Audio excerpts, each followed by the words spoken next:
राधे श्याम।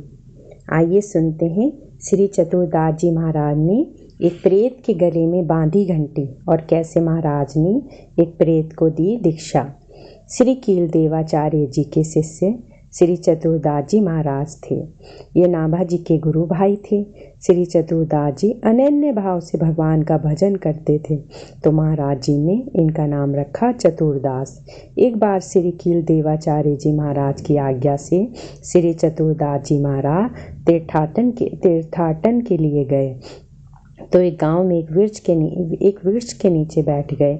गांव के लोगों ने आकर कहा, महाराज जी आप तो बहुत गलत जगह ठहर गए हैं, आपने अपना धूना तो गलत जगह जला लिया है। वो बोले, क्यों? लोग बोले, महाराज इस वृक्ष पर भयंकर परवल प्रेत का निवास है, यहाँ लोग दिन में जाने से भी घबराते हैं। आपने तो रात को संध्या के समय अपना आसन लगा लिया है, अब आपकी खैर नहीं। यह तो पूरे गांव को कष्ट देता है, सबको पीड़ा पहुंचाता है, कभी सिंह बन जाता है, कभी हाथी बन जाता है, न जाने कितने लोगों को इसने मार डाला है। चतुरदास जी ने कहा कि देखो भाई, ऐसा है कि हमारा नियम है, जहाँ एक बार आसन रख देते हैं वहाँ से हटते नहीं हैं, और रात के समय तो हम कहीं आते जाते नहीं हैं। अब जहाँ हमारे ठाकुर जी विराज गए, जहाँ हम बैठ गए, अब नहीं उठेंगे। हमारा प्रेत से कोई विरोध तो है नहीं, ना ही हमारी कोई उससे दुश्मनी है। जब हमने उसका कुछ बिगाड़ा नहीं है तो वो हमारा क्या बिगाड़ेगा? वह इतने दिन से रह रहा है, एक रात हम भी यहाँ रह जाएंगे तो क्या उसकी हानि है? अगर उठेंगे तो फिर इस गांव में नहीं रुकेंगे, तुरंत चले जाएंगे। रात्रि हम चलते नहीं हैं। हम रात्रि में इसलिए नहीं चलते कि रात्रि में चलना वर्जित है, क्योंकि अनेक जंतु नेत्रों से दिखाई नहीं पड़ते और कहीं कोई पैर के नीचे ना आ जाए। संत लोग इसलिए रात्रि में सूर्यास्त के बाद चलते फिरते नहीं हैं। लोगों ने कहा, महाराज शेर बनकर खा जाएगा। उन्होंने कहा, आप लोग क्यों पीछे पड़े हो? अरे भाई, तुम लोगों के आगे पीछे रोने वाला तो बहुत है। हम तो फक्कड़ बाबा जी हैं, हमारे तो कोई आगे पीछे रोने वाला नहीं है। मार देगा तो मार देगा, कोई बात नहीं है। लोगों ने कहा, महाराज ठीक है, आप जब नहीं मानते हो तो ठीक है। लोग चले गए। प्रेत रात में भगवान की दया से कहीं घूमने फिरने गया था। रात में अपने निवास पर आया तो उसने देखा कि यहाँ तो महात्मा जी धूना चेतन किए बैठे हैं। रामानंदी साधु लंबे चौड़े 12 तिलक लगाते हुए एक लंगोटी अखंड विभूति जय हो। इतना वैष्णव तेज था आपके भजन का कि वह अपने निवास तक पहुँच ही नहीं पा रहा था, दूर से ही चक्कर काटता रहा। उसको बड़ा कष्ट हुआ। अब प्रेत गांव में गया, गांव के चक्कर काटने लगा, बहुत जोर जोर से चिल्ला चिल्ला कर कहने लगा, अरे भाई मेरी जगह है और मेरी जगह पर किस साधु को तुम लोगों ने ठहरा दिया? उसने मेरी जगह पर कब्जा कर लिया है, जल्दी उसको वहाँ से हटाओ, नहीं तो तुम लोगों की खैर नहीं, तुम लोगों को मैं नष्ट कर दूंगा। हटाओ साधु बाबा जी को वहाँ से हटाओ। गांव के लोगों को उसने रात भर परेशान किया, चिल्लाया।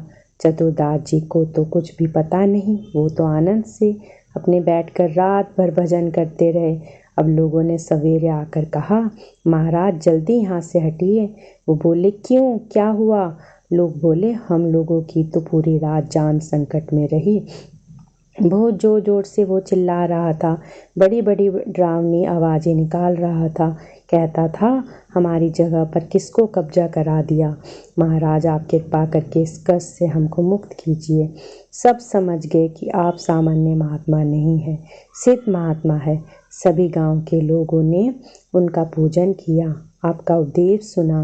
महाराज जी ने कहा कि देखो, तुम निर्भय हो जाओ, तुम लोग प्रेत से इतना डर रहे हो जबकि यह प्रेत डर रहा है। कारण क्या है? पद्म पुराण में लिखा है, प्रेत पिशाच यक्ष गंधर्व कोई भी उस व्यक्ति को छू भी नहीं सकता जो वैष्णव है, जो भगवान का भक्त है, जिसके मस्तक पर उद्धव पुण्य तिलक हो, गले में तुलसी हो, उसको छू नहीं सकता। ऐसा करो, तुम सब लोग अब भगवान के भक्त बन जाओ। भक्त बन गए तो वो तुम्हारा क्या बिगाड़ सकता है? हमको देख लो, उसने हमारा क्या कुछ बिगाड़ा है? तुम लोगों का भी कुछ नहीं बिगाड़ पाएगा, सब कंठी पहन लो। लोग बोले, ठीक है। वैसे तो भले ही किसी की भावना नहीं जगे, पर प्रेत का भय था, बिन भय होए न प्रीति। भय के कारण ही सही उनकी वैष्णव धर्म में प्रीति हो गई।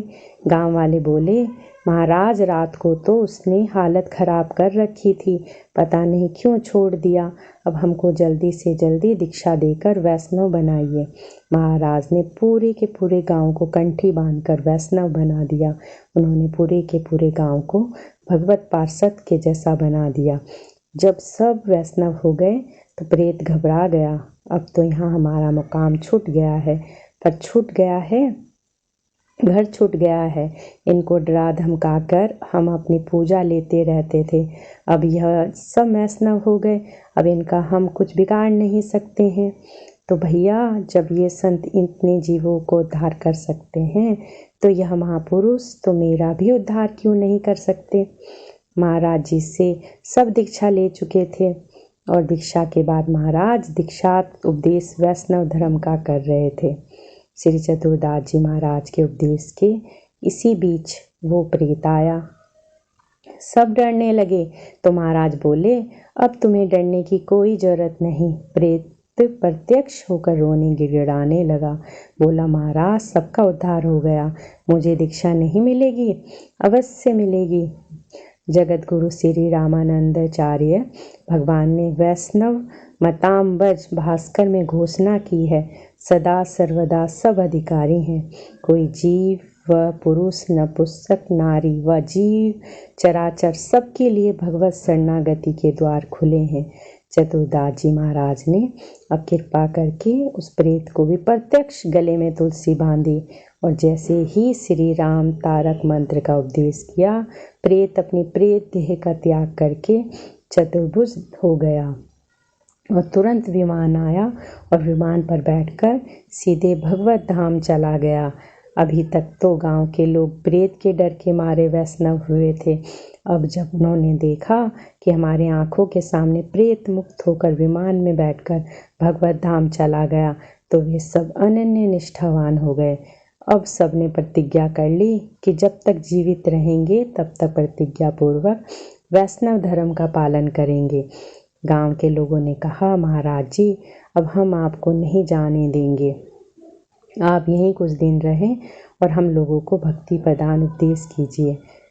अब संत चतुरदास जी ने तो पूरा का पूरा क्षेत्र भगवत पार्षद बना दिया था। एक बार गांव में भयंकर आग लग गई। सब पर्णकुटी में रहते थे। गर्मी का समय, भयंकर आग लगी थी। कुछ लोग तो सुरक्षित स्थान पर भाग गए, पर चतुरदास जी माला लेकर जप करते रहे। वे उठे नहीं, क्योंकि शरीर में ममता नहीं थी। जंगल जल रहा था या शरीर जल रहा है, इसमें उनका कोई भेद नहीं था। शांत भाव से, निर्भय भाव से बैठे रहे, क्योंकि वे अग्नि में भी भगवान का दर्शन करते थे। प्रभाव यह हुआ कि पूरा क्षेत्र जल गया और भयंकर लपटों के बीच में आप प्रसन्न होकर जप कर रहे थे। आपका शरीर ऐसे चमक गया जैसे सोने की अग्नि में तपाने पर सोना चमक जाता है। अब जब आग बुझ गई तो लोग बहुत दुखी थे कि गुरुजी तो जल गए होंगे, लेकिन जब लपटों के बीच संत को सबने भजन करते देखा तो सबने साष्टांग प्रणाम किया। चतुरदास जी की वाणी भी संतों में प्रसिद्ध है। इन्होंने अभय छाप दिया है, अभय छाप नाम से अपनी वाणी को प्रकाशित किया है। जय हो। अगर आपको हमारी ये कोशिश अच्छी लग रही हो तो संतों के अपने इस चैनल को लाइक करें, सब्सक्राइब करें। धन्यवाद।